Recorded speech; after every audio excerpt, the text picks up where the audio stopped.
Hi everyone. Okay, today I am going to start 7.2, the basic thing, section formula of coordinate geometry. And before this class, already we have discussed about distance formula and distance between two coordinates x1 y1 and x2 y2. But and now I am going to start same thing on the line, the two coordinates a and b, but divides not equally, divides in terms of ratio form, like 1:3, 1:2, trisection, etc., etc. Okay, so let's come to the point. Here the main thing, section formula. Suppose take any line segment like this and 2 points A and B. This line divides not equally, like m/n, m1:m2, like P point divides in two parts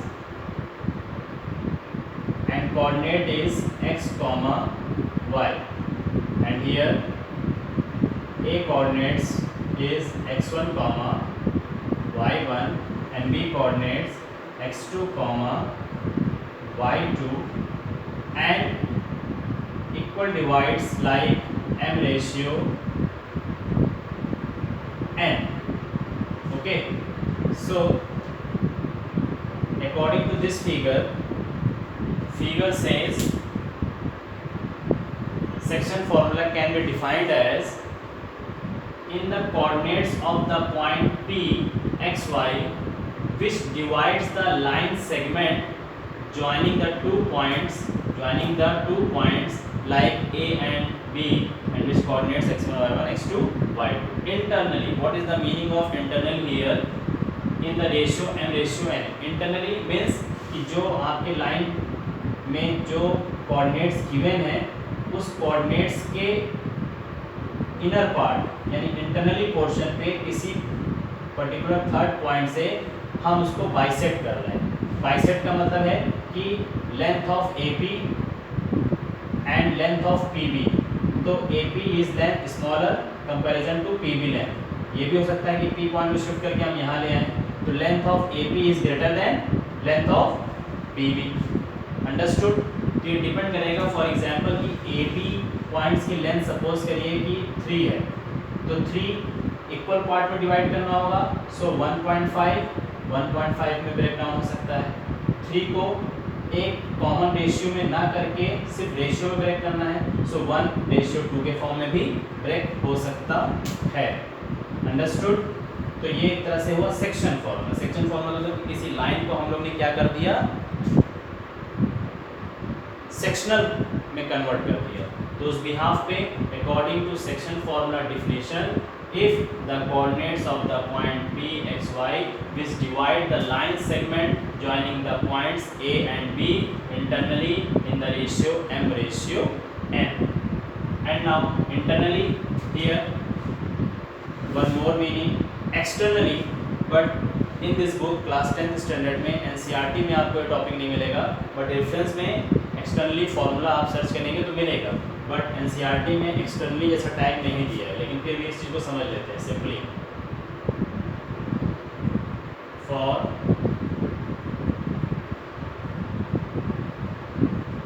externally की meaning में क्या हो जाएगा, same thing कि take any line segment like A and B and coordinates will be same, x1 comma y1 x2 comma y2 तो finally क्या हुआ कि इंटरनली वर्ड यूज हो रहा था, तो ए बी कोऑर्डिनेट्स के बीच में या ए बी पॉइंट्स के अंदर कहीं ना कहीं आपका पी पॉइंट जनरेट हो रहा था। अब A B coordinates line segment के आउटसाइडर यानी बाहर की तरफ आपने कोई पी पॉइंट एक्सेप्ट कर लिया, पी के coordinates x comma why he आप एक्सेप्ट करिए। तो अब यहाँ से साफ साफ दिखाई दे रहा है कि हमारा जो लाइन सेगमेंट था, जो 2 पॉइंट्स थे ए बी, उससे बाहर की तरफ एक्सटर्नल फॉर्म में हमारा कोई पी पॉइंट उसको सेक्शनल पार्ट कर रहा है, ठीक, सेक्शन डिवाइड कर रहा है। उस डिवाइड में अगर हम इसको एक्सेप्ट करते हैं तो मीनिंग क्या निकलती है कि अगर ए कोऑर्डिनेट से उस पी पॉइंट की लेंथ को काउंट करते हैं तो उसकी लेंथ कितनी काउंट होती है, अंडरस्टूड। फिर सिमिलरली पी पॉइंट से उस पॉइंट की लेंथ को काउंट करते हैं तो इतनी काउंट होती है। तो एक रेशियो में दिख रहा है ना कि रेशियो फॉर्म बन रहा है यहाँ पर। हो सकता है इसकी लेंथ 5 है, इसकी लेंथ 2 है, बट ये इसको इक्वल रेशियो में डिवाइड नहीं कर रहा है, बट एक्सटर्नली इसको m रेशियो n में ये डिवाइड कर रहा है। तो जब एक्सटर्नली का फॉर्म बन जाएगा तो according to internally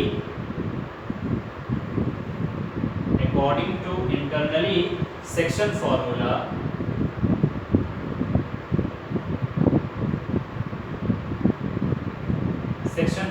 if two coordinates are given x1 y1 x2 y2 and p any points divide in the terms of m ratio n, then section formula is m x2 plus n x1 upon sum of ratio m plus n, comma this is the portion of abscissa, and after comma m y2 plus n y1 upon m plus n, this is the portion of ordinate, okay। तो एक complete points हुआ, comma before एब्सिका x belong करेगा, after comma ordinate y belong करेगा। तो internally के लिए mx2 plus nx1 upon m plus n, my2 plus ny1 upon m plus n। Similarly for externally, internally के लिए ये फिगर सुटेबल है, एक्सटर्नली के लिए आपका ये फिगर सुटेबल है। तो उसके अकॉर्डिंग फॉर्मूले में क्या चेंजेस आ जाएंगे, mx2 minus nx1 total upon m minus n differences of ratio, comma my2 minus ny1 upon m minus n। इस फॉर्मूले को देखने से यही रिकग्नाइज हो रहा है कि m माइनस n रेशियो में डिफरेंसेस है। देखिए length of m and length of n अपने आप जस्टिफाई हो रहा है कि यहाँ पर एक्सटर्नली में डिफरेंसेस आ जाएंगे, और यहाँ पर देखिए क्या हो रहा है, दोनों पॉइंट्स के बीच में m रेशियो n का फॉर्म लेना पड़ रहा है।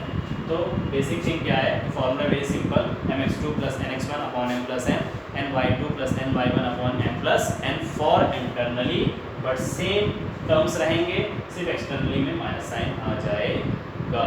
तो this is section formula of the coordinate geometry। And now one thing more, suppose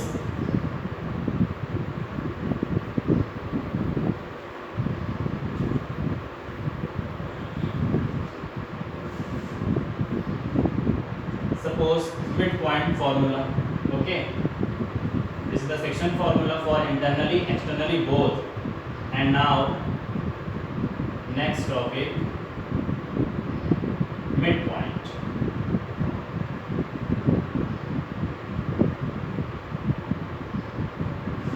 what is the midpoint? Take any line segment a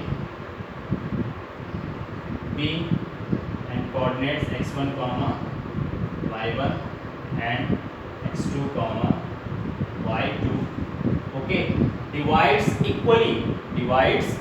equally। तो इसका ए बी का हमने एकदम सेंटर क्या ले लिया, पी पॉइंट ले लिया, जो पी पॉइंट ए बी को इक्वल पार्ट्स में डिवाइड कर रहा है। जब इक्वल पार्ट्स में डिवाइड करेगा तो जो इनके बीच का रेशियो होगा m रेशियो n, वो एक तरह से क्या हो गया, m is equal to n।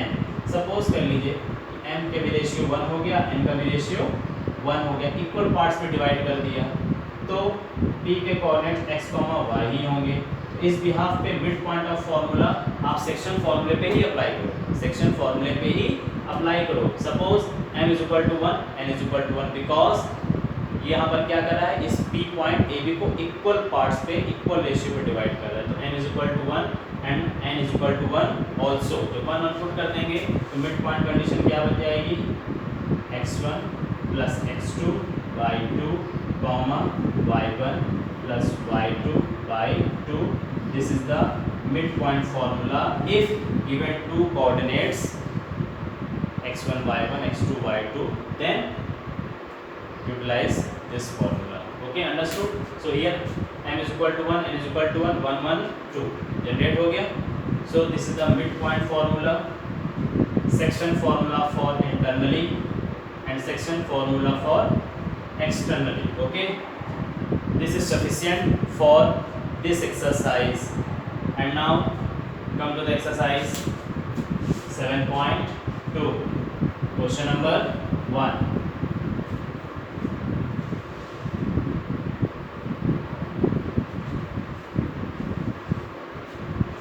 I hope children all of you understand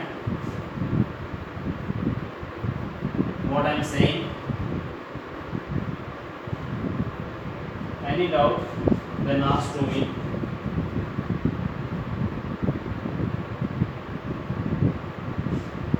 Like link through Seco app, your school app and YouTube channel. Okay. 7.2, question number 1. Find the coordinates of the point which divides the join of -1, 7 and 4, -3 in the ratio 2:3. Very simple. Question number 1. Solution. Find the coordinates of the point. So let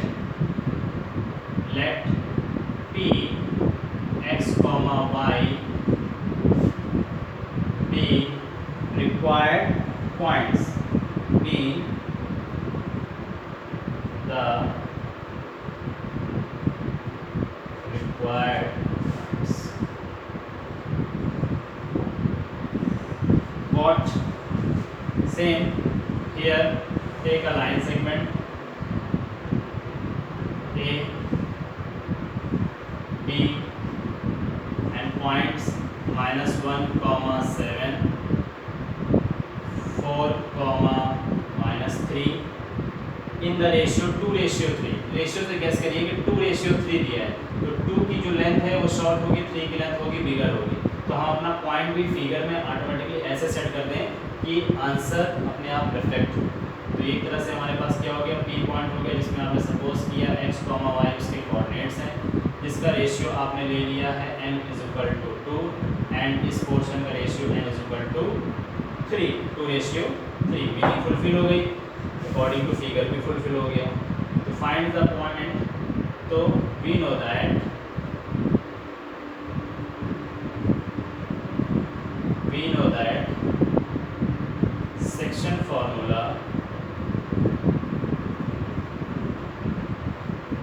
section formula for internally. And remember children one thing, कोई question अगर जब आपको section फॉर्मूले के लिए मिलेगा जिसमें coordinates find करने को बोलेगा, तो फाइनली उसमें ये हो जाएगा कि अगर उस क्वेश्चन में इंटरनली या एक्सटर्नली आपको बोल नहीं रहा है तो आप डायरेक्टली इंटरनली का ही फॉर्मूला अप्लाई करिएगा. क्वेश्चन की रिक्वायरमेंट को कोऑर्डिनेट्स देगा और कहेगा फाइंड द एक्सटर्नली, तब आप एक्सटर्नली फॉर्मूले का यूज़ करिएगा. डाउट है तो यहाँ पर जो क्वेश्चन है, बट क्वेश्चन फिगर के अकॉर्डिंग भी हमारी मीनिंग फुलफिल हो रही है, बट मोस्टली कभी कभी यूपी बोर्ड, HM पब्लिकेशन में एंड ICSE बोर्ड में कुछ ऐसे क्वेश्चन मिलते हैं कि जिसमें क्वेश्चन को कहता है find the coordinates internally, find the coordinate externally, but CBSE NCERT में मोस्टली हमने हर जगह ये पाया कि क्वेश्चन में वो फुलफिल नहीं करता है. तो आप अपने आप इंटरनली फॉर्मूला अप्लाई करा करिए और जब क्वेश्चन को एक्सटर्नली बोलेगा तो ही अप्लाई करा करिए. ओके, तो section formula for internally like mx2 plus nx1 upon m plus n comma my2 plus ny1 upon m plus n. Directly here m is equal to 2. 2 into x2 is 4 plus n 3 x1 is -1, okay, upon m plus n 2 plus 3, comma, this is abscissa portion and I am going to solve ordinate portion. m2 y2 minus 3 plus n 3 and y1 7 upon 2 plus 3, 2 4s are 8, 3 1s are 3, minus 3, 2 plus 3 5, 2 3s are 6, minus 6, 7 3s are 21 plus 21 upon 2 plus 3 5, 8 minus 3 5, 5 upon 5 means 1, minus 6 plus 21 plus 15 by 5 3. So required point will be 1 comma 3 P, okay. So therefore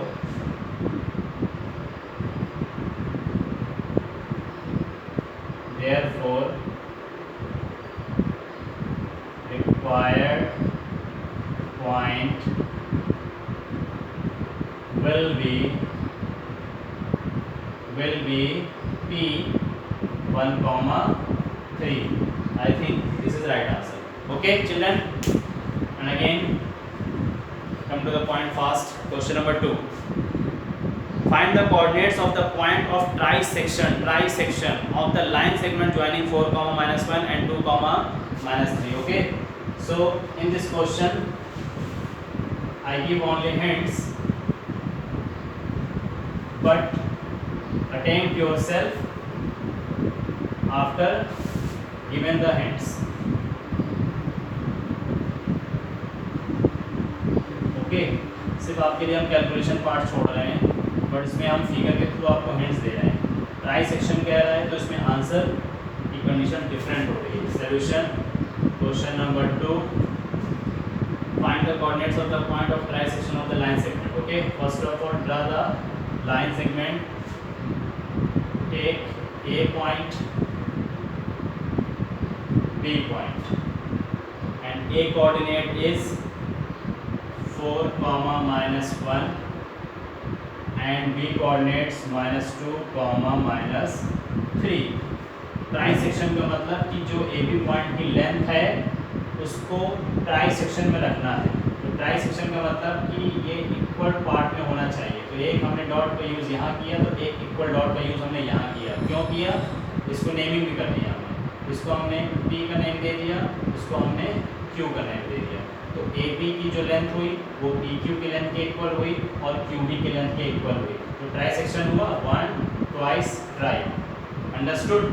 अब इस behalf पे जब आप AB लेंगे तो P के जो coordinates आपके पास होंगे आप उसको सपोज कर सकते हैं. P हमने नीचे मेंशन किया है तो उसके कोऑर्डिनेट हम ले लेते हैं x1 comma y1 and Q के कोऑर्डिनेट्स को भी हम ले लेते हैं x2 comma y2. Understood. Ratio यहाँ पर आपके पास ट्राई सेक्शन जैसा कुछ है नहीं, तो ट्राई सेक्शन की मीनिंग क्या हुई? 1 रेशियो 1 रेशियो 1 रेशियो. तो P को मैंने नीचे इसलिए मेंशन किया है कि जब आप P को एक्सेप्ट करेंगे तो नीचे के लिए आप रेशियो एक्सेप्ट करेंगे. Q के कोऑर्डिनेट्स को निकालेंगे तो ऊपर के लिए रेशियो को एक्सेप्ट करेंगे, इसलिए मैंने किया है. तो अगर आप P को फोकस करेंगे तो आप अपने लाइन सेगमेंट की लेंथ में क्या करिए कि आप इसको 1 रेशियो का फॉर्म लीजिए. फिर दूसरे कोऑर्डिनेट्स को मैच करने के लिए आपने 1 + 1 2 का रेशियो ले लीजिए. तो आप P पॉइंट्स को सॉल्व करने के लिए A B कोऑर्डिनेट्स को चूज करेंगे जिसमें M और N रेशियो आपका ये काम करेगा. अंडरस्टूड. इसीलिए हमने इसको नीचे मेंशन किया फॉर P एंड Q के लिए सिमिलरली जब आप A से Q को फेस करोगे, जब A से आप Q के पॉइंट को फेस करोगे तो 1 + 1 आपके पास 2 लेंथ ये हो जाएगी. अब यहाँ पर 2 आपके लिए M हो जाएगा और Q से B के लिए 1 हो जाएगा. अब नाउ N आपके लिए हो जाएगा. यानी coordinates will be same x1 y1 x2 y2 and for p ratio m is equal to 1 n is equal to 2। इस तरीके से आपका एक आंसर निकलेगा। p के जो कोऑर्डिनेट निकलेंगे x1, y1 वो कुछ और निकलेगा। एंड अगेन जब q के कोऑर्डिनेट x2, y2 निकालोगे तो उसके लिए आपके पास x1, y1, x2, y2 same होगा, but m is equal to 2 and n is equal to 1 second case में अप्लाई करेंगे। तो इस तरीके से q के कोऑर्डिनेट्स डिफरेंट आएंगे, तो दो कोऑर्डिनेट्स आएंगे जो आपका आंसर होगा। ओके, तो attempt yourself at your home and in this exercise only 10 question, so one question and two question today solved from my side, but in the next class most probably 4-5 questions attempt yourself, myself, and rest of question you have solved yourself at your home. Thank you so much. In the next class same exercise will be discussed. Okay, thank you children, thank you so much.